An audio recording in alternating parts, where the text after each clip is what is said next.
예, 감사합니다. 예, 황금 같은 그 토요일 오전에 이렇게 시간 내주셔서 이제 많이 찾아주셔서 대단히 감사드리고요. 아침에 저기 그 김호준 그 건물 있거든요, 여기 충정도에. 예. 그 앞으로 좀 한참 좀 헤매다 와서 예, 그래서 이제 좀 늦었다. 그래서 좀 사과 말씀 먼저 드리고요. 많이 도와주셔서 진짜 대단히 너무너무 감사드립니다. 네, 감사합니다.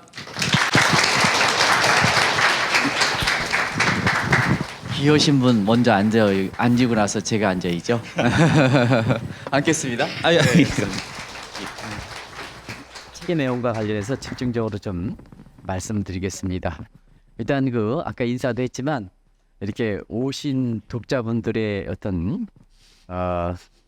그 귀하시거든요. 예. 귀하시기 때문에 그동안 많이 만나셨겠습니다는 다시 한번 그 독자님들을 위해서 말씀을 좀 해주시기 바랍니다. 예, 너무너무 감사드리고요. 예, 오셔갖고 오늘 가실 때 종목 하나 찍어드리고.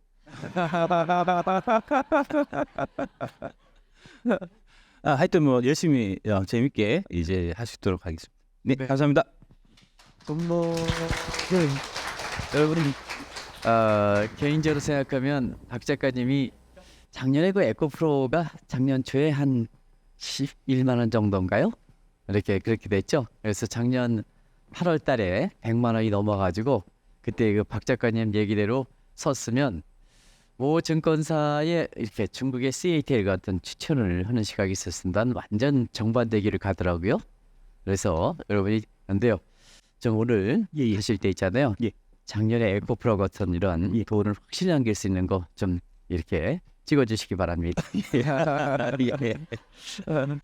일단 이 책이 저도 이제 이렇게 지난번에 혁신성장 코리아도 이렇게 하고 이번에 다시 한번 책을 이렇게 하고 있습니다는 일단 책의 모양새 특히 여기 얼굴이 박 작가님 실물보다 더 잘 나온 것 같아요.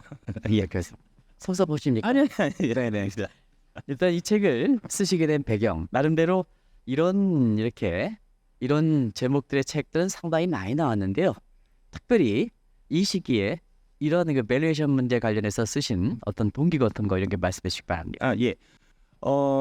작년 이제 2월 달에 그 K 배터리 이제 레볼루션이 나왔는데 이제 그 책은 뭐랄까 이제 전반적으로 2차 전지 그 산업과 그 이제 산업에서 이제 가장 좀 유망한 기업들을 좀 이제 소개해 드리는 이제 그런 차원이었고 2차 전지 산업 전반에 대한 이제 이해를 돕고자 책을 썼는데 이제 쓰다가 생각해 보니까 이제 산업 얘기만 있으면 분명히 관심도가 좀 떨어질 것 같아서 이제 돈 되는 얘기를 좀 넣어야 되겠다 해서 이제 그 8대 종목을 제가 선정해서 이제 거기 책에다가 넣어놨고요.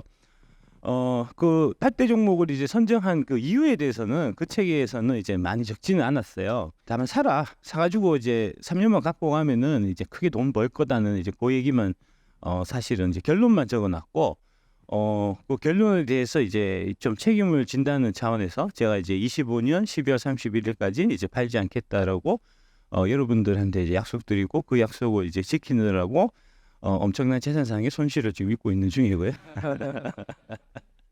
근데 그게 안 팔고 사실은 지금 보면은 이제 중간 정산을 해서 보면은 저도 지금 현재는 한 마이너스 한 4, 5천 정도 되는 것 같은데 근데 이제 그게 그렇게 뭐 이렇게 마음 졸이고 걱정하고 고민하고 할 이유가 사실 하나도 없다 하는 말씀을 제가 이제 이 책에다가 사실은 다 적어 놓은 거고요. 그래서 아마 그런 부분까지 제가 다 좀 사전에 좀 생각을 하고 있었어요. 분명히 이게 제가 아무리 좋은 얘기를 그 안에 적어놔도 이게 자기가 받아들일 수 있는 그 역량이 이게 한계가 있으면 자기 역량 안에서 그 얘기들이 들리기 때문에 아마 이제 다양하게 들렸을 거예요. 사실은 이제 지금 저는 이제 항상 말씀드리지만 제 그 유튜브에 나오는 댓글은 제가 하도 빠짐없이 다 보거든요. 특히 이제 악플일수록 이제 꼼꼼하게 보는 편인데 많죠? 예, 맞습니다. 네. 명예훼손 이제 및 모욕 그 고발 작업 중이고요. 고소. 예. 거기 보면 진짜 다양한 의견이 나오는데 실제로 이제 나 때문에 돈 많이 벌었다 하시는 분도 있고 또 반면에 이제 네가 얘기해서 네 믿고 샀는데 왜 이렇게 다 마이너스 반토막이 지금 나 있냐 책임져라 하는 분도 있고 그래요. 이제 그 중에서 아마 제일 좀 그 현명하게 제 얘기를 받아들이셨던 분들 같은 경우는 이제 네네. 한참 2차전지 올라갈 때 팔아갖고 아들 집 사주고 이제 포지션을 변경해서 지금 반도체 사서 반도체로 또 먹고 있다. 감사하다 이렇게 글을 쓰거든요. 근데 대개는 좀 보면은 이제 좀 구력이 짧고 이해도가 떨어지시는 분들은 거꾸로 쓰시거든요. 네가 반도체 팔라 그래갖고 7월 달에 반도체 팔고 2차전지 사서 물렸다 이러잖아요. 이게 왜 그러냐면 이 뭐랄까 이제 그 우물의 이데아라고 사람들은 다 자기의 이제 경험이나 그다음에 지식이나 그런 이제 그 테두리 안에서 이 사물을 보기 때문에 똑같은 책이라도 똑같은 제 얘기라도 다 다르게 들려요. 네네네. 예. 그래서 이제 그런 부분들을 좀 이제 해소를 시켜드리기 위해서 그런 분들한테 대한 해결책을 제가 미리 준비하고 있었고요. 이 책은 사실은 작년 가을에 이제 추석 연휴에 제가 다 쓴 책이고요. 예. 이제 그 한경한테는 올해 초에 제가 넘겨서 작업해가지고 주가가 이제 좀 2차전지 주식이 좀 바닥을 치고 있을 무렵에 네. 이 책이 나오면 그러면은 지금 이제 작년 2월 달에 책을 사신 분들이 지금 책을 보면은 이 뭐랄까 이제 배움이라든지 느낌이라든지 이제 해결책 같은 것들이 이 책 안에 들어가 있을 수 있게끔 그렇게 해서 제가 책을 집필해서 지금 이제 출간하고 있는 거고요. 그러니까 이제 어떻게 해야 되나 많이 물어보시잖아요. 그 답이 여기에 다 있습니다. 그 내용들을 이제 지금부터 자세하게 풀어가도록 하겠습니다. 여러분 그 저도 작년에 이 박 작가님의 견해를 이렇게 중국의 CATL보다 더 믿어서 오 회장님한테 이렇게 에코프로 이렇게 얘기했습니다. 근데 이제 박 작가께서 작년 8월 달에 표정이 좀 약간 이상해지는 것 같아요. 그래가지고 좀 그 표정을 이렇게 보니까 그래서 그 회장님이 이제 그때 장중한테 한 제 기억으로는 150만 원? 예. 네, 이렇게 이제 100만 원 넘어갈 때 시점인데 장중에는 한 150만 원 예. 넘어갈 때. 여기 이제 정확하게 네네. 작년 7월 26일입니다. 그렇습니다. 예. 그래서 이제 그 회장님한테 박 작가 표정이 좀 많이 변하는 것 같습니다. 저는 이제 표정을 읽게 되거든요. 예. 네, 그런 측면에서 이제 차익 실현을 권고했는데 또 방송도 그렇게 했습니다. 그러다 보니까 이렇게 되는데요. 여러분 박 작가님을 굳이 이렇게 얘기하는 것은 항상 관심을 가지셔서 박 작가님의 표정까지 읽어야 여러분 투자의 매수 타이밍과 매도 타이밍을 알 수 있다는 얘기입니다. 그래서 항상 사랑해 주시기 바랍니다. 이해했습니까? 예. 뭐든지 이렇게 방송을 하다 보면 공적인 관계에 의해서 하시고 싶은 말도 못 하시는 경우도 있습니다. 이제 저 같은 경우에는 그런 공식적인 이해 항상 커노테이션 밑에 이렇게 얼굴 표정에서 우리가 이 투자에서 거는 게 이 지금 월가에서 유행하는 텍스트 마이닝 기법에서 사실 표정을 이 이면에 나타나는 거이에 그 이면을 읽어라 하는 이게 지금 정보와 공유할 시대에 있어서는 여러분 정보와 공유할 시대에 있어서는 상당히 중요합니다. 그래서 박 작가님을 사랑해서 늘 사랑해서 저 표정이 어떻게 변하는지 예를 들어서 여러분의 표정이 변하면 우리 박 작가님 표정도 변하시겠지 않습니까? 그죠? 그러면 우리 같은 사람들이 이게 주식을 팔아라 이렇게 얘기하니까 여러분이 갖고 있는 에코프로 주식이 더 떨어지고 또 추천했던 반도 주식이 더 떨어질 수 있거든요. 그러니까 늘 사랑해야 우리 같은 방송을 해설하는 사람이 매도 얘기를 안 하는 겁니다. 이해했습니까? 네. 그래서 그 얘기를 좀 더 하고요. 여기 이제 기본서부터 말씀드리겠습니다. 굳이 이 시점에 예. 많은 뭐 투자 전문가들이 또 저희들도 뭐 이렇게 학교에서 배울 때 밸류 이런 얘기하는데 굳이 이 시점에 또 가장 기본적인 걸 들고 오셨는지 이것 좀 말씀해 주시기 바랍니다. 예, 밸류에 기반한 투자 이게 이제 보통 흔히 얘기하는 이제 가치 투자라고 네. 이제 말씀드릴 수 있고, 근데 많은 그 증권 방송 나와가지고 얘기하시는 분들이 습관적으로 이제 피터 린치나 워렌 버핏이나 다 인용을 해요. 인용을 하는데 뭐랄까 반대로 인용을 해요.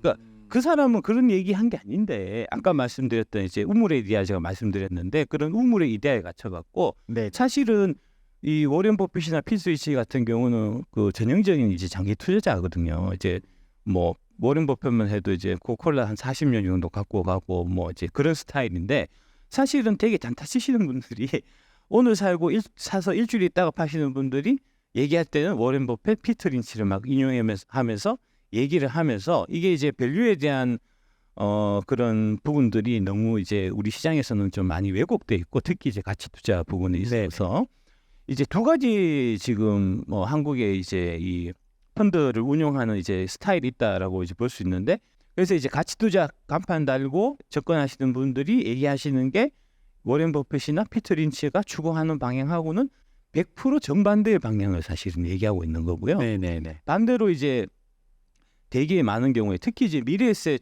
펀드 쪽에서 이제 그런 부분들이 되게 좀 두드러지는데 여기는 좀 성장주 투자라고 이제 얘기하지만 사실은 이제 뭐 모멘텀이라든지 좀 투자라고 얘기하기는 조금 좀 어려운 좀 이제 분위기에 편성한 식으로 이제 그런 형태의 이제 양분화 지금 돼 있는 그 상태고 그러면서 이제 가치 투자라는 부분에 대한 밸류에이션이라는 가치라는 것에 대한 이제 너무 심각한 오해 같은 부분들이 지금 우리 증시에 너무 만연하게 퍼져 있고 그게 이제 역으로 가치를 제대로 공부해서 배워서 알고 있으면 큰 돈을 또 벌 수 있는 기회가 또 제공되고 있는 이제 그런 상황이기 때문에 그래서 제가 이제 이 가치라는 부분을 좀 강조드리는 이제 책을 쓰게 된 거죠. 이 가치 평가라는 부분에 대해서는 좀 독특하게 이렇게 그 일반적인 그 밸류 평가에 대해서 다른 각도로 이렇게 접근하시더라고요. 그 내용을 좀 투자하는데 상당히 도움되기 때문에 그 내용 좀 말씀해 주시기 바랍니다. 그러니까 이제 지금 우리나라에서 이제 가치 투자라고 하는 사람들은 사실은 이제 워렌 버핏이나 특히 뭐 찰리 먼거 쪽에서 얘기하는 좀 이제 넝마 주식 이제 좀 쓰레기 주식 이제 그런 것들을 가치 있는 주식이라고 좀 착각하는 네. 이제 그런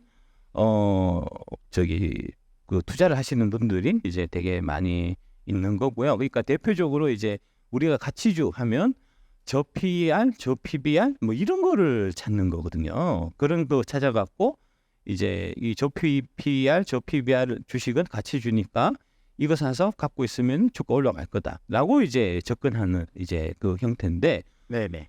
그 형태는 너무너무 잘못됐어요. 이제 그 얘기고 그러니까 뭐냐면 이제 PBR이 0.3이다 또는 이제 PER이 뭐 3이다 했을 때 PER이 3이고 PBR이 0.3인 이유가 있는 거거든요.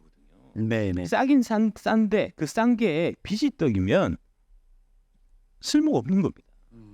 싼데 그게 사실 다이아몬드인데 싸게 나와야 그게 사실 의미가 있는 거거든요. 네네. 이제 그런 형태로 이제 가치를 투자를 할 때 좀 접근해야 된다는 이제 부분이 하나가 있고 또 반면에 이제 지금 성장주 투자라고 를 추구한다고 하는 분들이 지금 대표적으로 이제 많이 갖고 있고 올리기 위해서 이제 되게 그 혈안이 되어 있는 주식이 이제 한미 반도체 같은 이제 AI 주식인데 이제 그것도 사실은 반대 측면에서 보면은 이제 상당히 좀 잘못된 길을 이제 가고 있는 이제 그런 거다라고 말씀드릴 수밖에 없는 게 이 AI 산업 자체에 대해서 저는 이제 상당히 좀 부정적이기는 하지만 이제 AI가 잘 된다고 하더라도 실제로 AI가 잘 되면은 이제 이 AI용 그 GPU를 이제 납품하는 이제 엔비디아가 잘 되는 거지. 그 엔비디아에 들어가는 그 아주 일부분에 해당되는 HBM을 만드는 하이닉스가 잘 되는 건 아니고요. 그거는 이제 아주 좀 작은 부분이고 더더군다나 거기에 HBM용 그 반도체를 만들 때 사용하는 그 반도체 장비 이제 TC 본더라는 그 장비를 생산하는 한미 반도체 돌아가는 몫은 아주 미미한 거거든요. 네네. 그러니까 지금 한미 반도체가 작년 뭐 해서 이제 지금 AI 뭐 열풍을 타고 대략 한 시총이 한 15조 원 정도가 지금 이제 상승을 했는데 네. 실제로 지금 이제 TC 본더 관련해 갖고 이제 수주 받은 거는 2,600억 정도밖에 안 돼요. 2,600억 수주 받아 갖고 15조 이 시총이 상승한 게 말이 되냐? 말이 안 된다. 이런 얘기고요. 네네. 반면에 이제 에코프로비엔 같은 경우는 작년에 44조 원 수주를 받았는데 주가는 오히려 떨어졌잖아요. 같은 맥락으로 보면 이제 똑같은 이제 2차전지 장비라고 하더라도 이제 지금 PNT가 이제 2차전지 장비 중에서는 이제 제일 괜찮은 회사입니다. 이제 대장주고 제가 이제 넌지시 말씀 몇 번 드렸잖아요. PNT. 이제 그거 같은 경우가 지금 올해 수주 잔량이 이제 수조 원인데 걔가 지금 시총이 한미 반도체 시총에 대략 보면은 뭐 한 6분의 1, 7분의 1밖에 안 되거든요. 네네. 그러니까 이런 부분들이 지금 잘못되고 있다는. 예.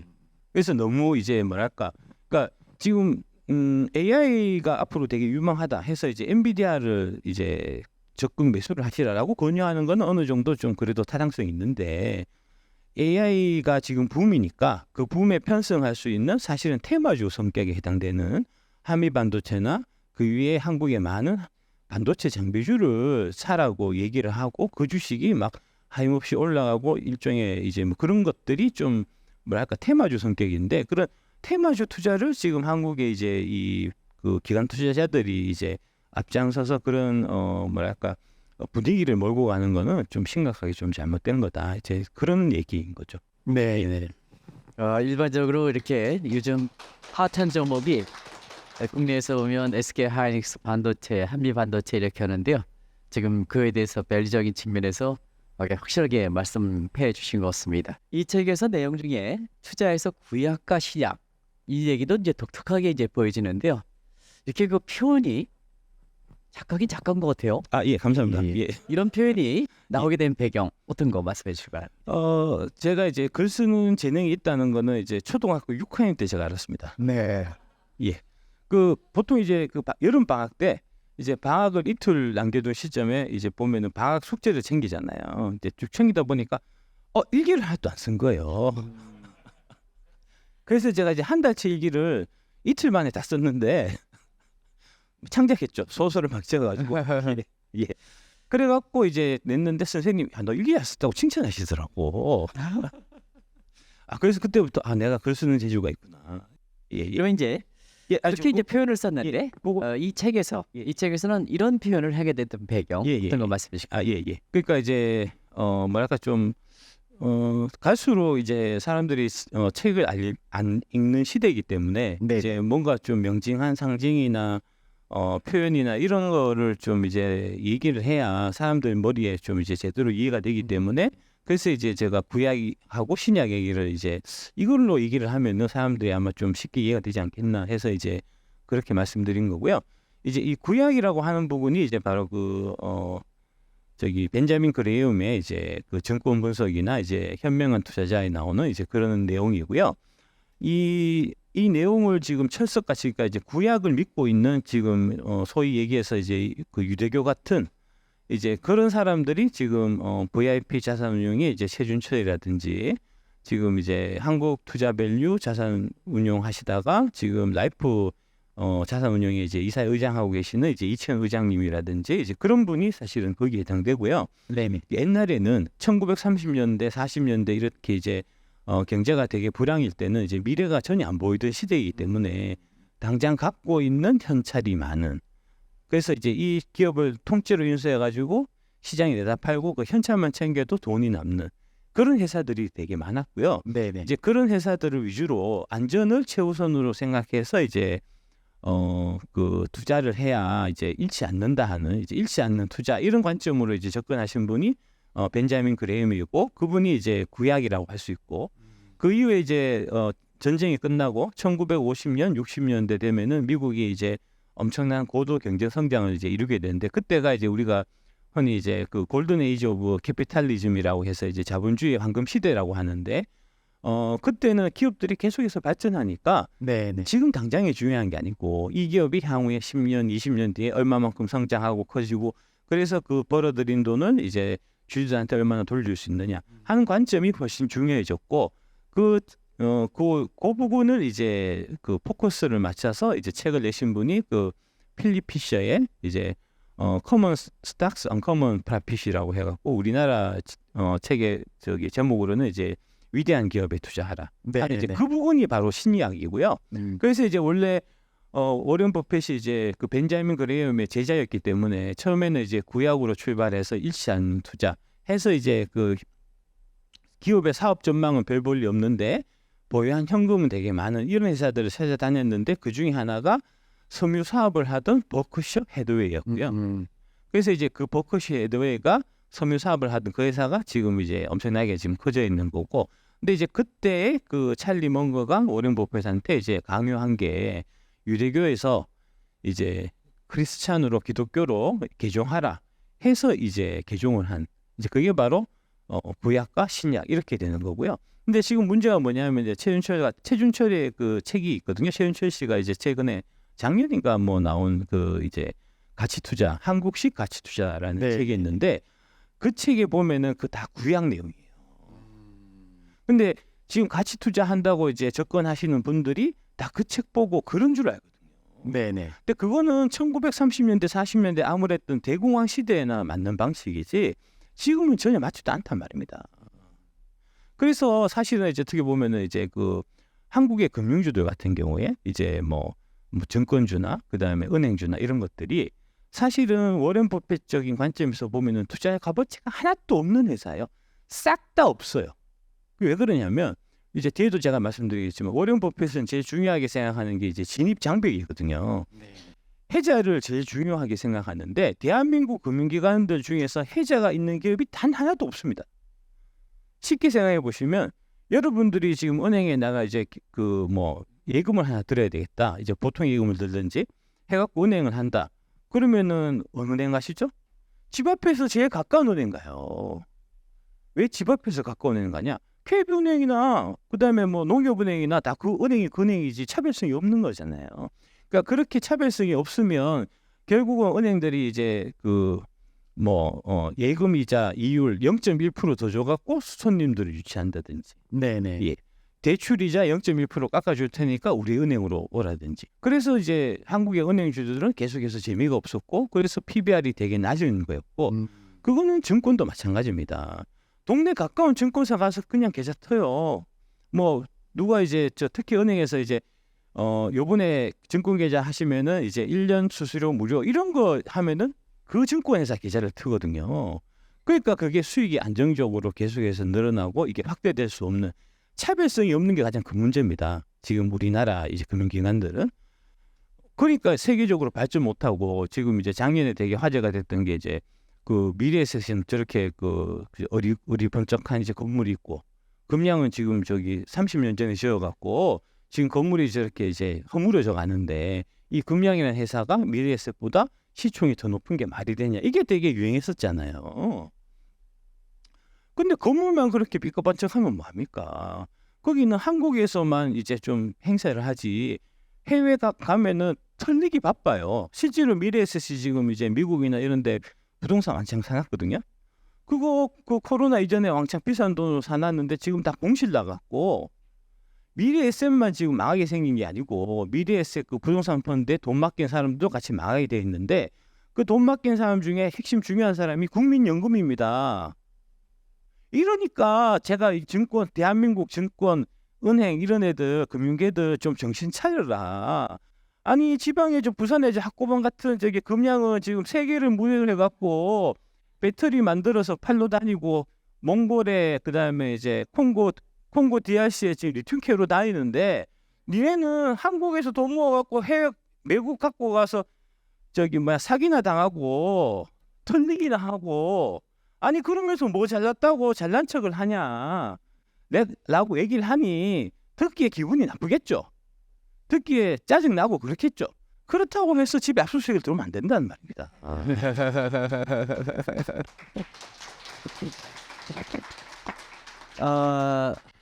그 사실은 뭐 어떤 특정 회사 여부와 관계없이 최근에 보면 이 구약과 신약이라는 것을 보면 한국의 가치 투자를 지향하는 사람들이 대부분 다 말씀대로 구약식이다 하다 보니까 최근에 그 가치 투자를 그 기법으로 해서 투자하는 분들이 수익률이 굉장히 나쁘다는 그런 쪽의 얘기들이 많습니다. 언론에 있으면 그런 것을 좀 어느 정도 이해가 될 수 있는 대목이 아닌가 하는 생각이 듭니다.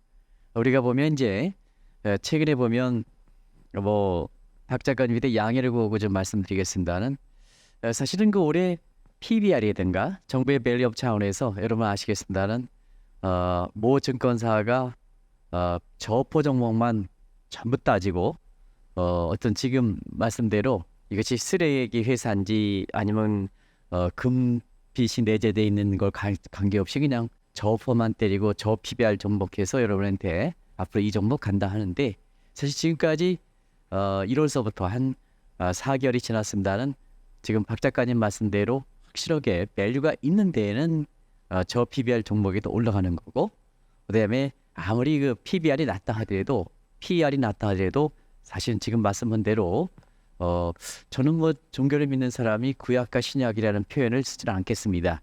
그러니까 밸류가 없는 이런 회사들은 올라가지 못하는 이론적인 모습이 아마 박 작가님이 이 책에 내용을 쓰신 것들을 이해하시면 아실 수 있지 않나 생각합니다. 결론은 맺으면 퍼가 낮다고 해서 PBR이 낮다고 해서 그것이 반드시 주가가 올라가는 것은 아니다. 이렇게 결론을 맺으면 되겠죠? 예, 더 정확하게 말씀드리면 네네. 이제 PER, PBR이 낮다고 해서 그게 싼 주식이 아니라는 거죠. 네네. 그래서 이제 저희들은 이것을 좀 표현을 묶어서 지금은 이제 미래가 보이는 시대입니다. 재무제표상의 PER이든가 PBR 같은 경우는 이미 나타난 시력이지 않습니까?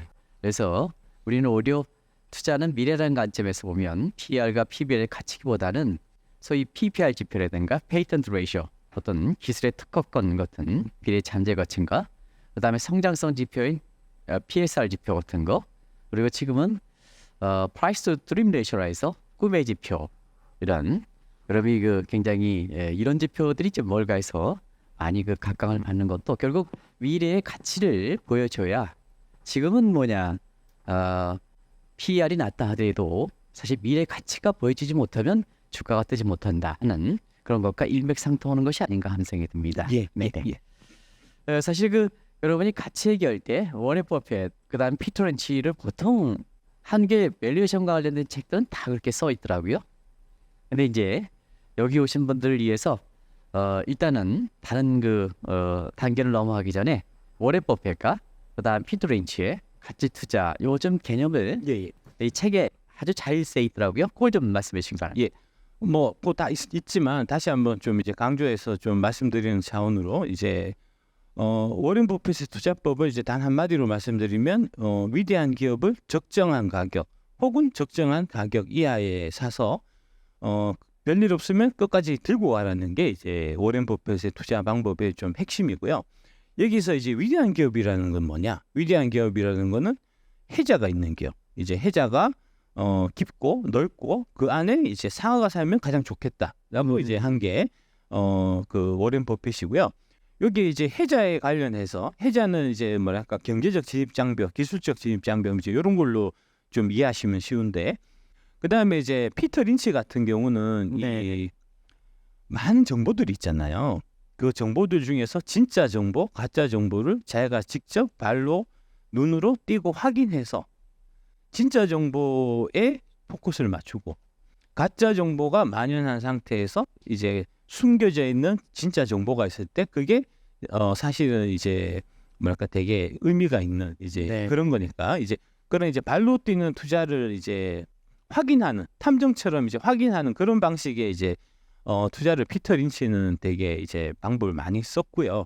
그러면서 가장 핵심적으로 봤던 거는 이 주식을 내가 6년, 7년 갖고 갔을 때 이 10배가 오를 수 있냐 없냐는 10루타 종목을 찾는데 되게 집중을 했고 10루타가 나오는 거는 뭐 특별한 딴 이유는 있는 건 아니고 이 기업이 이익이 앞으로 6년, 7년 뒤에 이익이 10배가 늘어날 수 있으면 이 기업은 10루타가 될 수 있다는 그런 아주 단순한 관점으로 사실은 접근한 거거든요. 네. 제가 이제 2차 전지 그 8대 종목 해갖고 이제 이 종목이 10루타 가능성이 있다라고 말씀드린 게 다 같은 맥락이고요.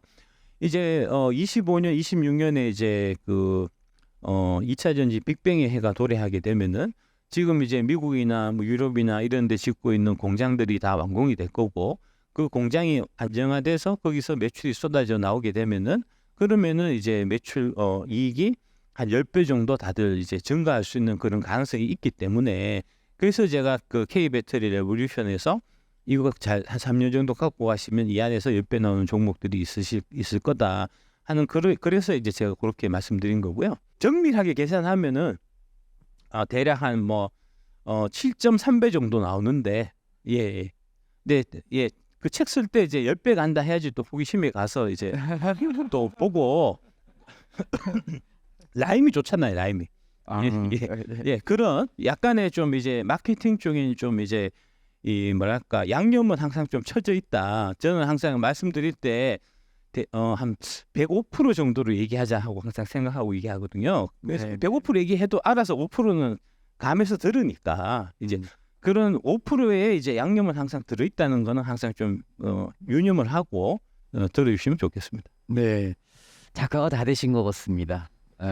우리가 소설은 픽션이라 그러고 일반적인 다른 것은 팩트라 그러는데 저는 이 투자 관점에서는 팩트를 좀 전적하는 시각이 있습니다는 우리 작가님께서는 작가라는 타이틀이 있으니까 거기 팩트에 좀 105% 정도. 예, 알겠습니다. 근데 5% 정도는요 지금의 주식시장의 모습 볼 때 전문가들이 추천한 시각에 이렇게 보면 한 30%의 오차 범위가 있기 때문에 지금 부풀린다 하더라도 이렇게 금감원이라든가 이런데 이렇게 규제 대상은 아닌 것 같습니다. 예. 그래서 픽션이다 하는 그런 대목에 대해서 팩트에서 벗어나지 않았다 하는 것으로 정리해드리겠습니다. 이 책의 내용 중에서 보면 여러 가지 용어들이 나오고 있는데요. 그중에 뭐 PER이든가 PBR은 다들 아실 거를 생각하고요. DCF라든가 이런 쪽이라든가 EV 같은 이런 용어들이 좀 많이 나오더라고요. 그중에 가장 인상 깊었던 게 DCF라든가 미국 에바라고 해서 EV 같은 거 이런 거 좀. 근데 저도 깜짝 놀랐습니다. 저랑 이렇게 딱 비교하면요. 누가 연대 출신이고 누가 고대 출신인 것 같습니까?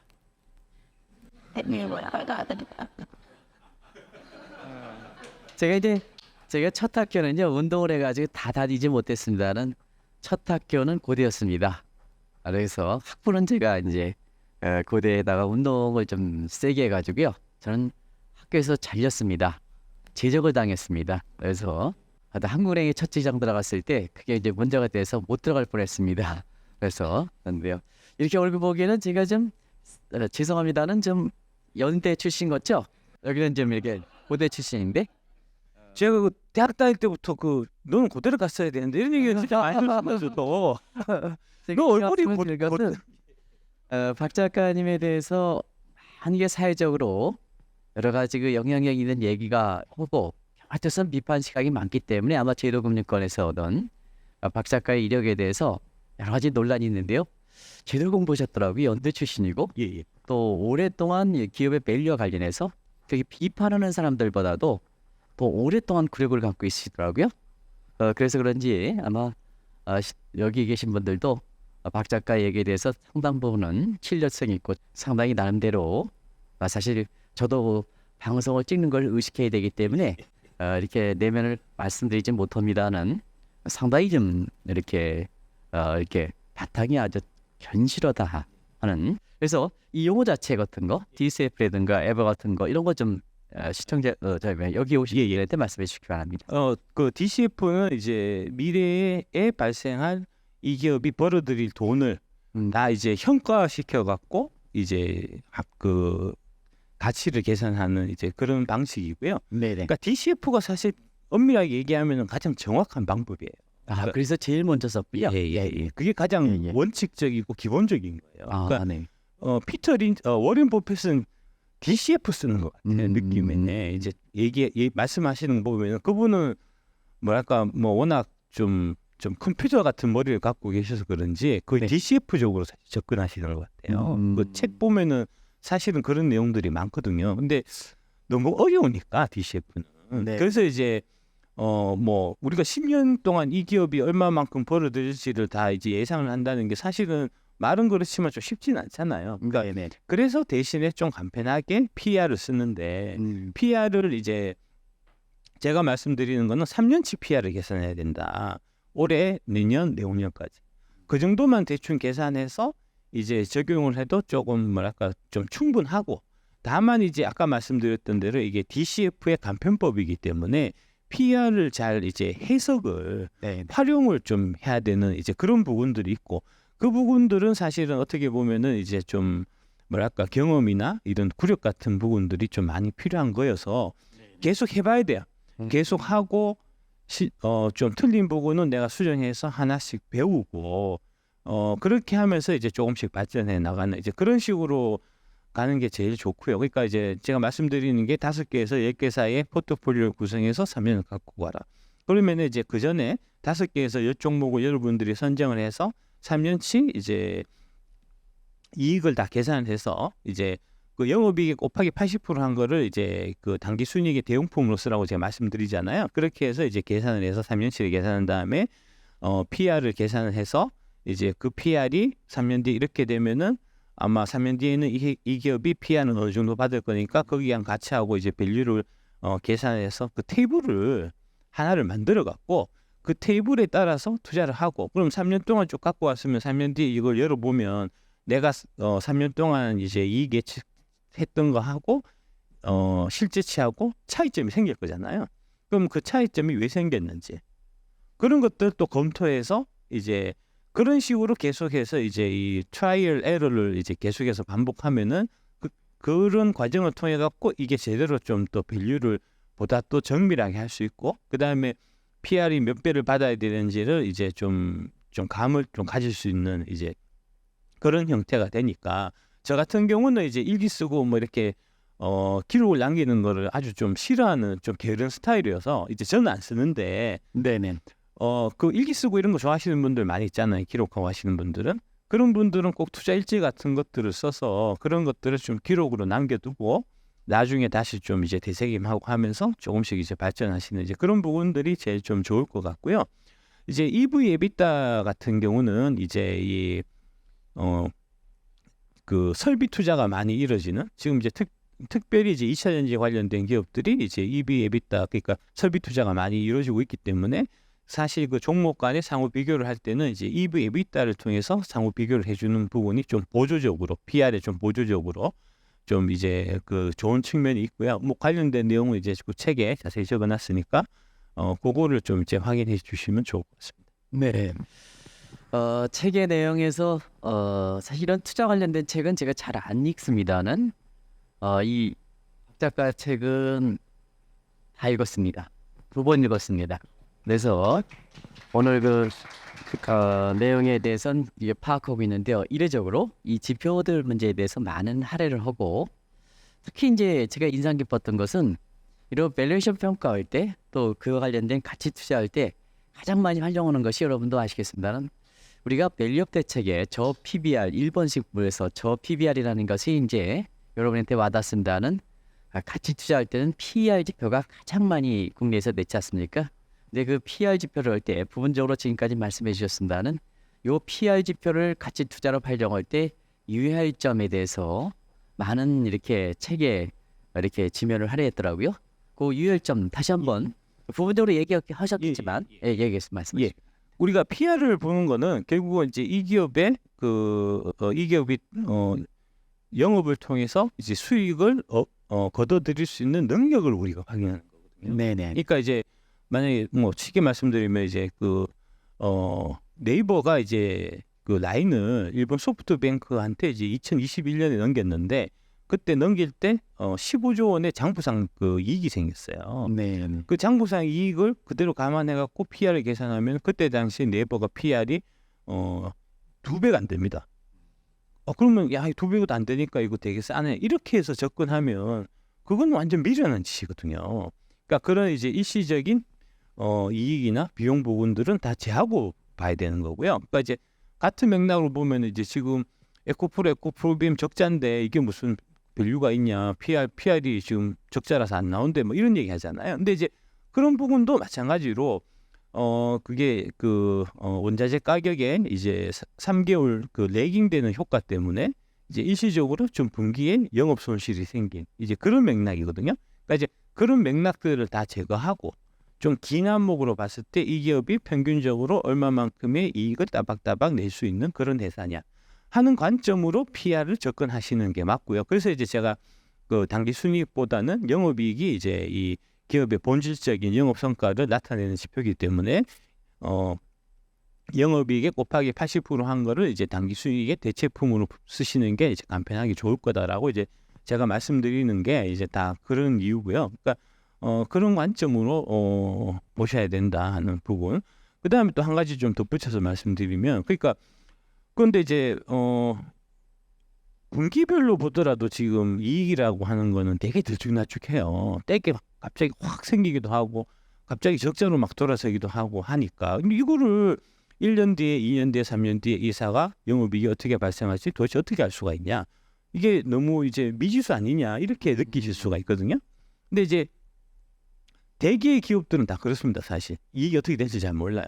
근데 이 기업이 갑의 위치에 있어 갖고 내가 마진을 부를 수 있는 기업이면, 영업이익률을 내 마음대로 결정할 수 있는 기업이면, 그러면 어떻게 되죠?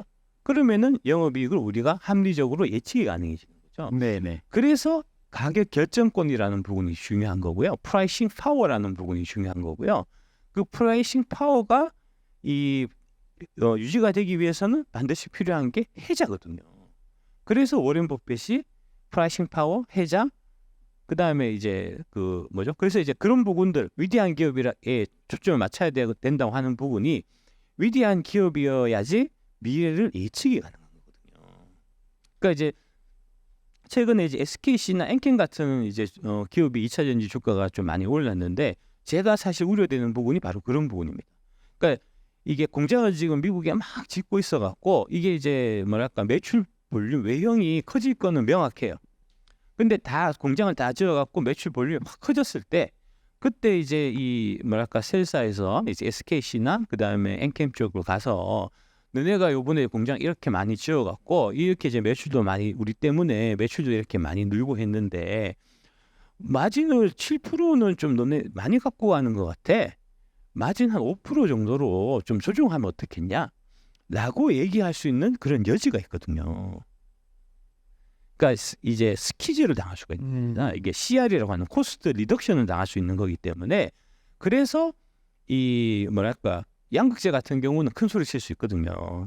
이제 SK가 가서 좀 깎아줘 이렇게 얘기하면은 딴 데 가서 가보든지 이렇게 얘기할 수가 있거든요. 네네. 예, 그러니까 그런 부분들이 사실은 중요하다는 겁니다. 그래서 이제 장기 투자 관점에서는 보면은 제가 봐서는 이제 그런 확실하게 이제 주도권이 있고 협상의 주도권이 있고, 그래서 이제 가격 결정권이 있는 이 8개 기업을 딱 찍어서 말씀드린 게 바로 그런 이유고요. 그런 기업들은 장기로 가도 이게 CR을 안 당하기 때문에 이 영업이익률이 안정적으로 유지가 되고, 그러면 이제 우리가 하는 거는 이제 매출만 제대로 추정하면 곱하기 영업이익률에서 이익은 바로 나오는 거니까요. PR이나 뭐 이런 부분들 밸류를 계산하는 데 있어서 월등하게 좀 손쉽고 좀 이제 명확한 부분이 있는 거죠. 사실은 지금 최근에 국내에서 이렇게 투자자들도 한국 투자를 외면하고 미국이라든가 이런 주식을 많이 하는데요.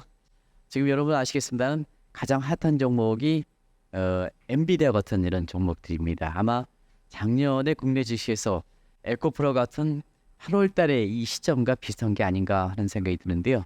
이 에코프로 관련해서 누구보다 전문가이시니까 최근에 작년 8월처럼 에코프로처럼 이렇게 뜨거운 엔비디아라든가 이런 인공지능과 관련된 이런 문제에 대해서 좀 한 말씀 해주시기 바랍니다. 예,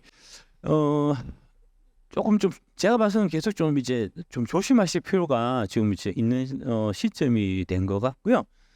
그러니까 제가 아까 말씀하신 한 7월달 무렵에 사실은 이제 그 기자들한테 전화 제가 되게 많이 받았어요. 네네. 와서 이제 에코프로가 지금 한참 올라가고 있는데 지금 밸류에 대해서 어떻게 생각하시냐? 그 지금 너무 좀 고평가돼 있는 거 아니냐? 혹은 아직도 여전히 이제 저렴하냐? 이런 거를 이제 신문 기자분들이 물어보려고 저한테 전화가 7월달에 되게 빗발쳤거든요. 네네. 제가 하나도 대답 안 했습니다.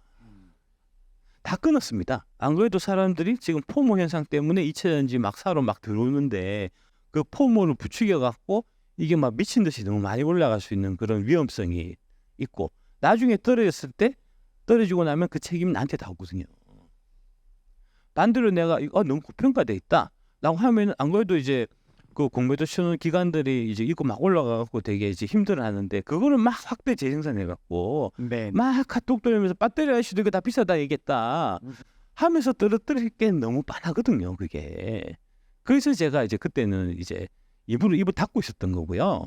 마지막에 거의 끝무렵에 이제 제가 그 김 작가 TV 가서 이제 좀 작심하고, 아니 지금 120만 원인데 지금 미친 듯이 이렇게 올라가는데 지금 사는 미친 인간들이 있냐, 지금 위험한 거다 라고 얘기했던 게 다 같은 맥락이고요. 뭐 예. 엔비디아 같은 경우가 지금 사실 좀 그런 맥락이에요. 그러니까 마지막 불꽃이 가장 화려한 겁니다. 얼마까지 올라갈지 몰라요. 지금 이 기세가 언제까지 갈지 모르는데, 이런 마지막 불꽃의 화려함에 이 현혹이 돼서 네네. 막판에 항상 들어가서 물리게 돼 있거든요, 사람 마음이. 예. 지금이라도 이 에코프로비엠 팔아갖고 잠깐 이제 엔비디아 들어가서 한 2-30% 먹고 이제 그거 다시 갖고 와갖고 더 떨어지는 에코프로를 못 타서 수량을 늘려야 되겠다 이런 생각이 꿀떡같이 드는 시점. 네네. 역으로 지난 7월 8월 달에 삼성전자 하이닉스 들고 막 마음고생하고 있다가 빠떼 씨가 이제 그 얘기는 제가 그 저기 뭐야 MBN 그 김주호 앵커가 이제 그 자료 화면으로 썼던 이제 반도체 이런 거 다 팔고 빨리 2차전지로 바꿔 타세요 했던 거는 그 서정덕 TV에서 제가 22년 10월 달에 얘기했던 거고요. 그때 에코프로 10만 원 할 때 얘기한 건데 그거를 150만 원 뭐 100만 원 할 때 그 방송을 틀면 사람들 보고 이 사람이 100만 원대 얘기했구나라고 다들 오해하거든요. 그러니까 시점에 이제 좀 뭐 그런 건데 하여튼 역으로 지금 그런 상황이란 겁니다. 7월 달에 반도체에 있던 거 다 팔아갖고 2차전지에 샀던 이제 그런 느낌이 지금 이제 2차전지 팔아갖고 엔비디아 가는 혹은 국장을 팔아서 미장을 가는 이런 행위하고 사실 동일한 행위일 수가 있거든요. 사람이 항상 많이 몰리는 곳이 제일 위험해요. 지금 미장으로 다 몰려가잖아요. 미장에 가서 지금 돈 많이 벌고 있는 사람이 어떻게 얘기하냐? 야, 너 아직도 국장 하냐? 국장 탈출은 능지순이야, 이 돛대가리야. 이런단 말입니다. 아니, 걔들이 그렇게 하니까요. 알겠습니다. 아니, 그렇잖아요. 그죠? 네. 예. 그 놀린단 말입니다. 예. 옛날에 7월 달에 여러분들 어떻게 하셨냐면, 야, 너 아직도 2차전지 안 샀어? 이 돛대가리야 이랬다고 당신들이. 역으로 지금 당하는 거 아닙니까? 예. 그래서 지금 사실은 좀 조심해야 될 이제 시기고요. 제가 봐서는 당연히 이제 미장을 서서히 좀 정리를 해서 국장으로 좀 와야 되는 시점인 것 같고요. 특히 2차 전지는 더 그렇겠죠. 이게 결국은 이제 이게 또 금투세 얘기를 잠깐 말씀 안 드릴 수가 없는데 지금 4월 초부터 사실 2차 전지가 많이 꺾였는데 그때 이제 사람들이 이거 선거는 이제 국민의힘은 좀 가망이 없구나.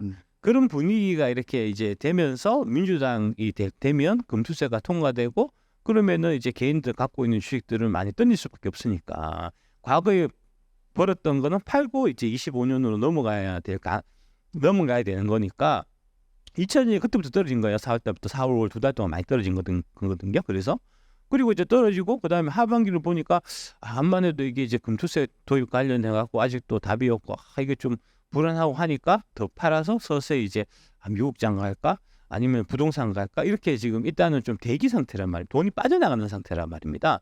근데 이 상태에서 금투세가 폐지되는 쪽으로 결정이 나면 있던 돈이 이제 악재의 소멸로 인해서 들어올 거잖아요. 지금 내가 이제 개인적으로 이제 들어가고 있는데 돈을 갖고 이제 살 건데 신규 자금으로 살 건데 살 때 한미 반도체를 살 것 같습니까? 에코프로를 살 것 같습니까? 에코프로를 사게 돼 있어요. 왜 한미 반도체를 못 살까요? 한미 반도체가 2배, 3배 먹고 있는데 내가 사서 뒤늦게 사면은 얘 좋은 일 시켜주는 것 같잖아요. 옆에 친구 좋은 일 시켜주기 싫거든요, 내가. 사람 마음이 그렇다니까요. 그래서 이제 안 오른 주식, 그동안 많이 떨어졌고 이건 충분히 좀 이제 낙폭도 과대되고 이건 매력적으로 일단 보이고 2차전지 좋고 나쁘고를 떠나갖고 그런 거 다 떠나서 일단 눈에 들어온 게 그동안 많이 떨어져 있던 주식들을 신규로 투자하는 사람 입장에서는 들어오게 돼 있단 말입니다. 그런데 지금 그 금투세 폐지하는 분위기를 만든 사람 있잖아요.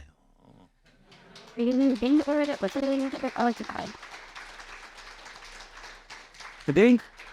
다시 한번 확인하겠습니다. 금투세 폐지를 만들게 했던 계기가 누굽니까? 그렇습니까? 감사합니다. 칭찬을 받는 방법도 여러 가지 방법이 있네요. 네네. 그런데 여러분이 궁금한 2차 주식, 아까 2차 전지 주식 부분적으로 말씀해 주셨습니다는 확실하게 박 작가님답게 모호하게 말씀하지 마시고 확실하게 말씀해 주시기 바랍니다. 말씀해 주시기 바랍니다.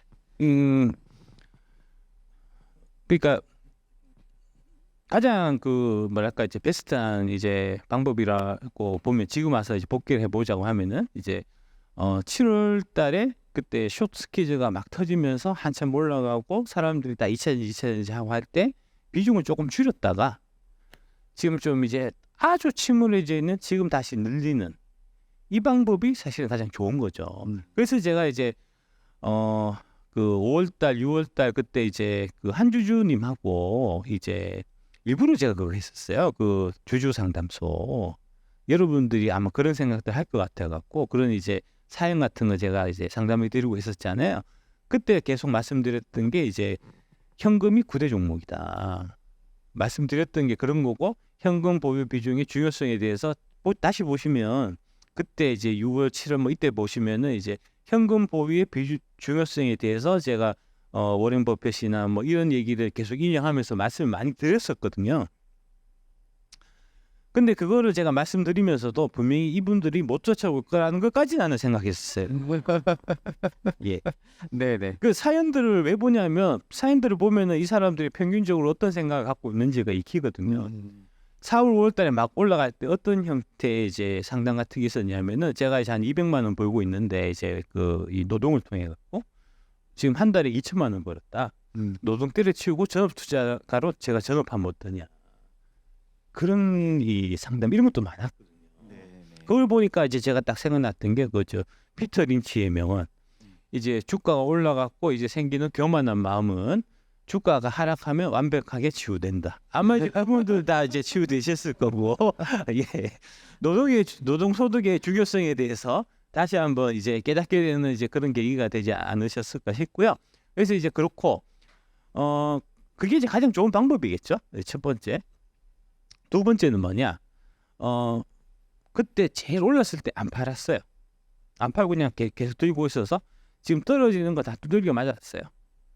그 다음에 다시 또 안 팔고 계속 올라가서 3년, 4년 뒤에 그때 돼서 이제 수익이 왕창 이제 커져 있는 이제 그 케이스가 이제 두 번째로 좋은 케이스고요.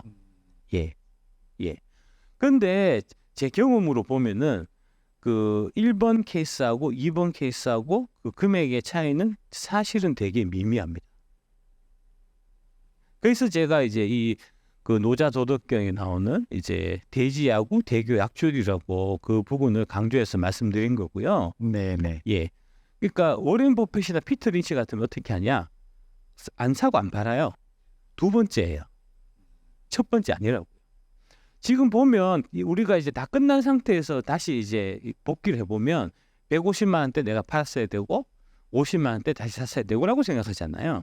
그거를 현실에 적용을 하면 20만 원 좀 에코프로가 한참 올라와서 10만 원부터 올라온 거거든요. 20만 원, 30만 원 때 팔고 150만 원 올라갈 때까지 못 보고 이제 손가락 빨다가 딴 주식을 산다고. 2차전지 에코프로가 아니고 그 주변부에 있는 2차전지인데 오르지 않은 그런 걸 사서 물리고 그거는 또 답이 없어요. 그건 못 올라오거든. 그래서 이제 차라리 그 두 번째 방식으로 가는 게 사실은 첫 번째 방식을 이제 추구하는 것보다도 오히려 더 좋을 수도 있고요. 가장 나쁜 거는 뭐냐? 막 올라갔을 때는 저 사람 말 믿는 것 맞는 것 같다가 막 떨어지니까 저 사람 말 아닌 것 같아. 하는 게 제일 나쁜 거거든요. 시간이 많이 경과에 따릅니다. 근데 12시까지는 제가 이렇게 해드릴 날이 있는데요. 몸값이 비싼 사람이 오늘 공짜로 봉사하는데요. 저한테 좀 시간을 많이라도 좀 할애해야 되는데 또 끊으려 그러니까 여러분 질의응답을 좀 받도록 하겠습니다. 네. 안녕하세요. 네, 94년생 지명훈입니다. 예. 반갑습니다. 예. 지금 삼양식품도 마지막에 말씀을 하셨고 그 이제 애널리스트 리포트도 봤을 때 25년도 EPS의 20배를 줘서 목표가가 80만 원 정도까지 올라갔는데 최근에 좀 떨어졌다가 한 70만 원까지 다시 올라갔는데 삼양식품 역시 좀 엔비디아처럼 마지막 불꽃이라고 좀 생각을 하시는지 좀 궁금합니다. 아니 예예. 뭐 사용식품은 그렇게 생각하고 있지는 않고요.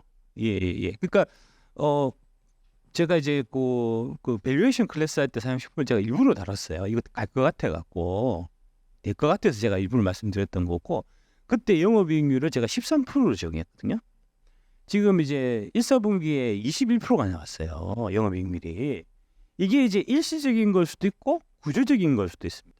그러니까 그 부분을 같이 핵심적으로 봐야 되고요. 이게 이제 구조적일 수 있는 가능성도 있는 게 우리나라에서는 지금 불닭볶음면이 대략 뭐 한 1,200원, 1,300원인데 미국에서는 3달러예요. 우리 3배 가격으로 팔리거든요. 그러니까 영업이익이 높은 거예요. 근데 지금 미국에서 없어서 못 판다는 거잖아요. 아직도. 그러니까 그런 추세, 트렌드, 그런 이제 뭐랄까 자료들을 좀 더 수집해서 그래서 이제 최종적으로 이제 결론을 내려야지 위대한 기업을 함부로 팔면 안 되는 이유가 이거 삼양식품을 팔잖아요. 농심 산다. 농심 살 바에는 그냥 삼양식품 갖고 있는 게 100번 나아요. 예. 아까 질문 네네. 예, 늘 유튜브 채널은 뭐 본방사수하는 사람인데요. 제가 궁금한 게 금년에 1분기, 2분기도 2차 전지 쪽에 그 매출이 전년 대비 뭐 50% 이상 감소했다는 그런 뉴스도 나오고 있는데 2차 전지가 특히 양극재산 수주는 기간을 정한 바인딩 계약이라고 말씀하셨잖아요.